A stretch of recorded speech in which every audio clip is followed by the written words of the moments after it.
वो बहुत प्रयास कर रहे थे कि मोदी जी की वीआईपी पार्टी भी खत्म हो जाए, लेकिन इसके लिए हम लोगों ने मेहनत किया।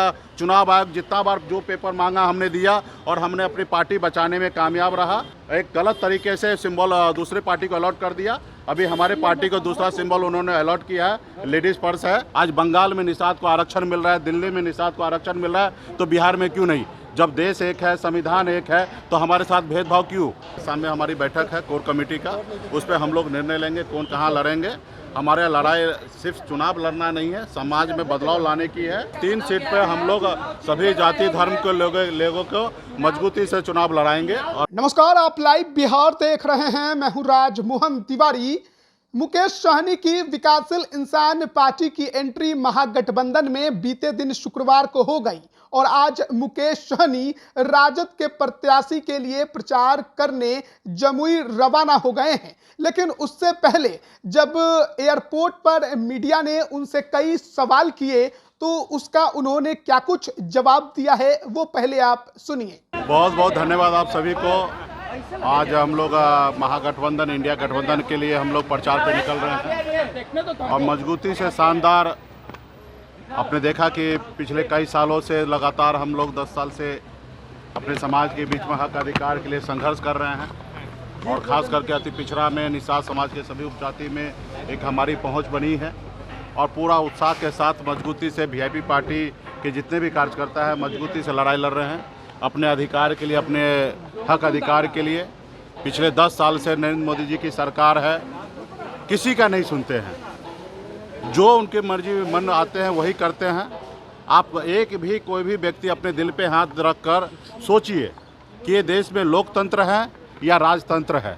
आज देश में लोकतंत्र ख़त्म हो रहा है, ये ऐसा लग रहा है कि हिटलर शाही है।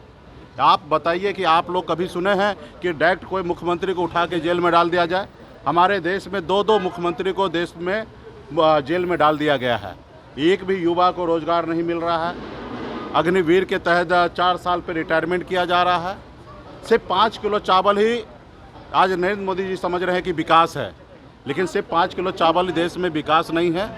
हर एक व्यक्ति का अच्छा कपड़ा पहनने का उनका अधिकार है, उनके अच्छे बच्चे अच्छे स्कूल में जाके पढ़े उसका अधिकार है, वो बेहतर ज़िंदगी जिए वैसा अधिकार है। आप बताइए कि 5 किलो चावल में हमारे देश को सीमित में रख दिया है और सोच रहे हैं कि 5 किलो चावल दे रहे हैं, लोग हमें वोट देंगे। तो देश के युवा को कहीं ना कहीं आज देखिए कि कहाँ तक पहुँचा दिया। रोज़गार नहीं है। उन्होंने कहा था कि हम आएंगे और हर साल 2 करोड़ युवा को रोज़गार देंगे। आप बताइए कि साल में 2 लाख भी नौकरी मिला क्या? अगर 2 लाख भी मिल जाता तो आज 10 साल हुआ तो 20 लाख नौकरी मिलता। यहाँ 20 करोड़ की बात कर रहे थे। तो मोदी जी कहीं पे भी नहीं है। आज हम लोग क्या मांग कर रहे थे कि निषाद समाज को आरक्षण दीजिए, क्योंकि बरसों से हमारा समाज बहुत पिछड़ा है, गरीब है, कुचला हुआ है। आज बंगाल में निषाद को आरक्षण मिल रहा है, दिल्ली में निषाद को आरक्षण मिल रहा है, तो बिहार में क्यों नहीं? जब देश एक है, संविधान एक है, तो हमारे साथ भेदभाव क्यों? और आपने कई बार आपने वादा किया कि हाँ हम आपका काम करेंगे। तो हमें नरेंद्र मोदी जी से लड़ाई नहीं है, हमें भारत सरकार से लड़ाई है कि आप जिस कुर्सी पर बैठे उसका गरिमा को मानिए और जिसको देश में जिसका भी समस्या हो, चाहे वो SC ST OBC तमाम हर जाति धर्म के लोगों के लिए, युवा के लिए काम कीजिए। आप नफरत की राजनीति करते हैं, धर्म की राजनीति करते हैं। कह रहे हैं कि कोई फर्क नहीं पड़ेगा आने जाने से। मुकेश ठीक है, वो आज तानाशाह के जैसे ज़िंदगी जी रहे हैं, वो कोई फर्क नहीं, उनको लगता है कि ऐसा नहीं पड़ेगा। ये देश में हिटलर भी नहीं रहा इस दुनिया में, तो अभी उनके पास इतना शक्ति है, जो चीज़ नहीं करना चाहिए वो कर रहे हैं। हम लोग कभी कल्पना भी नहीं कर सकते हैं कि सत्ता पावर में आके ऐसे पावर को दुरुपयोग करना चाहिए। आज उनके पास है, पैसा है, धन बल है, ताकत है, ED CBI है, जिनके मर्जी फर्जी केस बना के उनको जेल में डाल देना। आप बताइए, हिंदूवादी राजनीति करते हैं, हिंदू कहते हैं और गौ मांस कंपनी से पैसा 250 करोड़ रुपया चंदा लिया। आप काम के बदले में पैसा लेते हैं, ED का पेपर दिखा के हज़ारों हजार करोड़ रुपया लेते हैं। काम दे के लोगों को वैक्सीन लगवा के लोगों से, अपने देश के लोगों को वैक्सीन लगा दिया और 2000 करोड़ रुपया कंपनी से अपने चंदा ले लिया। 3 सीट है, उस पर कैसे उम्मीदवारी होगी? वो आप कहां से चुनाव लड़ेंगे? उस पर अभी पार्टी स्तर पे आज सामने हमारी बैठक है कोर कमेटी का, उस पर हम लोग निर्णय लेंगे कौन कहाँ लड़ेंगे। हमारे लड़ाई सिर्फ चुनाव लड़ना नहीं है, समाज में बदलाव लाने की है और निश्चित तौर पे हमारी पार्टी को 3 सीट मिला है, तो 3 सीट पे हम लोग सभी जाति धर्म के लोगों को मजबूती से चुनाव लड़ाएंगे। और निश्चित तौर पे ये भी मोदी जी का ही काम था। देश में 927 पार्टी को उन्होंने खत्म कर दिया।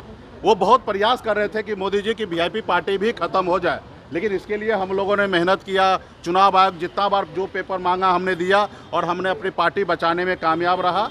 हाँ, सिंबल उन्होंने एक गलत तरीके से सिंबल दूसरे पार्टी को अलॉट कर दिया। अभी हमारे पार्टी को दूसरा सिंबल उन्होंने अलॉट किया है, लेडीज पर्स है। तो निश्चित तौर पे हम लोग संघर्ष करने वाले लोग हैं। पिछले 10 साल से संघर्ष कर रहे हैं और आगे भी करते रहेंगे, लेकिन एक न एक दिन जो तानाशाह है वो खत्म होगा और देश में वही राम राज स्थापित होगा, तानाशाह खत्म होगा।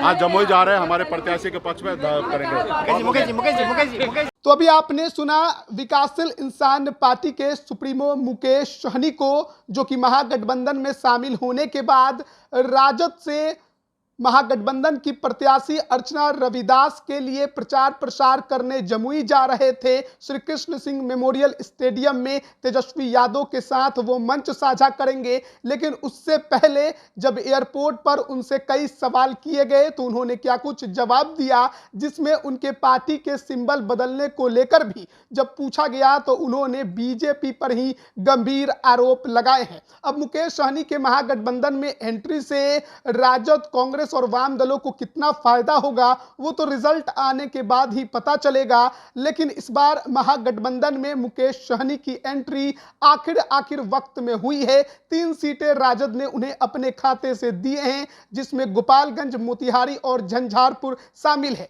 सीटों पर उम्मीदवारों के नाम कब तक ऐलान हो जाएगा, मुकेश सहनी ने कहा है कि आज रात में बैठक होगी और बहुत जल्द इसकी घोषणा भी कर दी जाएगी। बने रहिए लाइव बिहार के साथ। आप सभी का बहुत बहुत धन्यवाद। लाइव बिहार यूट्यूब पर सब्सक्राइब और फेसबुक पर लाइक जरूर करें।